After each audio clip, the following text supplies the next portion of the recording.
Hey geeks, it's Minx. It's that time again. It's time for another review, this time of Marvel's Defenders. Hopefully you took a look at my first look of the series, which I posted a few days back. I finally made it through the series, so I'm going to go ahead and review it and give my thoughts on it. So be careful for spoilers if you haven't watched it yet. To be honest, I felt it kind of was underwhelming overall. I feel like I was expecting more story from it. It had its good points, don't get me wrong. I loved Sigourney Weaver as the big bad, as the leader of the hand, and learning that there were 5 fingers of the hand. Finding out that they actually originated from Kunlun was kind of interesting and really tied the Iron Fist into it. But I also found that also part of the problem was it was a little too Iron Fist focused for me, as opposed to a meshing of all 4 of our heroes together. So that was one drawback for me. I will say they did improve his choreography a bit. Daredevil was still a badass. Jessica Jones was still a badass. Luke Cage was still a bullet shield badass. Iron Fist was still... I think the most common things he uttered was, "I am the immortal Iron Fist," or "I am Danny Rand." They really need to work on writing for that character. It feels almost like they don't know how to write for that character, which is really disheartening, because I was hoping it would be my favorite, but thus far Daredevil still is my favorite character in the Defenders.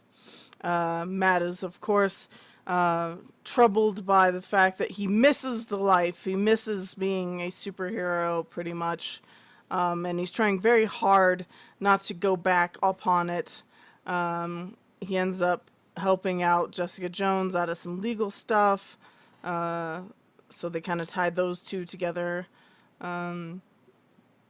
I feel like they didn't use Jessica Jones enough. For my liking. She's such a badass, complicated, complex character, and yet they didn't really use her as much as I hoped they would. They pretty much just focused on her drinking and the fact that she can, fucking take a person and slam them against the ceiling and then back down, like it was just a rag doll. Luke Cage got a little bit of fan service. Him and Claire banged like bunnies against the table, which I was just kind of meh about. I'm still wondering. It seemed like they were hinting at it at the end of the season, but I'm still wondering if it's going to be like the comics where him and Jessica Jones actually get together and have a kid, because that's what happened in the comics. So I don't know what would break him and Claire up and set him up for Jessica Jones. I did notice at the end, she used the phrase, "Maybe we can grab a coffee sometime," and he just kind of smirks at her as he walks away. We all know that, thanks to Luke Cage, we all know that is a innuendo for "let's hook up." It's a code word for "let's hook up" in Luke Cage's world. So, the choreography, the fight choreography and stunt work was pretty well done. Definitely better than the Iron Fist. It was more on par with Jessica Jones and Daredevil and Luke Cage style, which is good. That was one of the weakest points of the Iron Fist. The overall story it kind of became kind of meh. Like, if they would have just focused more on Elektra coming back as a badass, as the Black Sky, I think I would have had an easier time instead of that being only a side. Um, Instead of it being a red herring for what it really was, it wasn't really her coming back that was the big evil thing. It was actually what lay at the bottom of the giant pit from the end of Daredevil season 2, and it turns out it's dragon bones, which is a substance that allows the hand to essentially regenerate themselves and never die. Um, I felt that was kind of stupid. Another thing I'm actually disappointed with, which I may get disagreements with, but I feel very strongly about this. Um, Matt and Elektra essentially die at the end of the series, at the end of the season.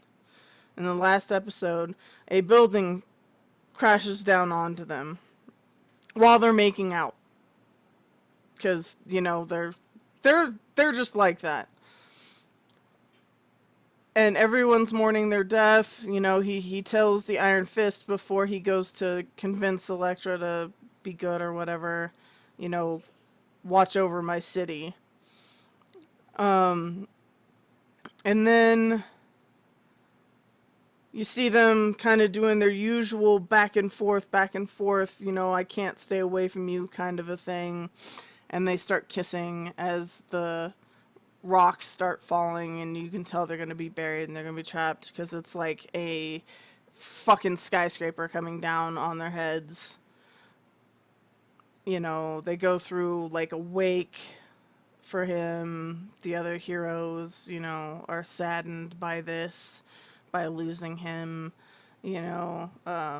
Iron Fist actually takes to the rooftops to prepare to, defend the city in his honor. And then at the very end, you see him knocked out, bandaged up in some kind of like nunnery infirmary. And it's like you couldn't even they didn't have the balls to keep him dead until Daredevil season 3. Like they had to go. It's almost like the end of Batman versus Superman when Superman dies, and then they zoom in on the casket and you see the dirt raising off the casket. Like you can't even keep. You can't even just keep it that way. It felt hollow. It made his sacrifice feel hollow. And I think it would have been better served to be at the beginning of Daredevil season 3, start off with like Foggy or Karen, who I still hate, by the way. I still find her annoying as hell. Thankfully, not much time was wasted upon her. But to bring him back, to show him, oh my god, somehow he got out, and it poses the question, is Elektra out too, and all this other stuff. It would have been better served at the beginning of Daredevil season 3 than at the end of this. They didn't have the balls to actually stick to him dying and what have you. So overall, the story was kind of underwhelming. The choreography was great. Some of the characters were underused, some were overused. I mean, a lot of focus on the Iron Fist, again, which I think was a mistake, to be honest, because of how badly the Iron Fist series was actually received. I feel like it was just probably not the best way to go. I do hope that there is a Defenders season 2, and I will watch that.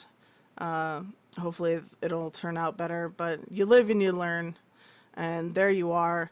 I'm going to go ahead and give it a C plus overall. There were some really good moments in there, but there was also just kind of meh. Was kind of uninteresting to me. But I want to know what you guys think. Did you enjoy the Defenders? You know, am I completely wrong? Did you enjoy it? What was your favorite part? Or do you agree with me that it was underwhelming and could have gone so many different ways? Let me know in the comments down below. If you missed my first look at Defenders, shame on you. You should click that little red button down there that says subscribe. That way you get all of my stuff. But you can also catch that right here, so you can see what I thought of the first episode. And if you're curious to know, click right here for my Iron Fist review. And as always, later geeks.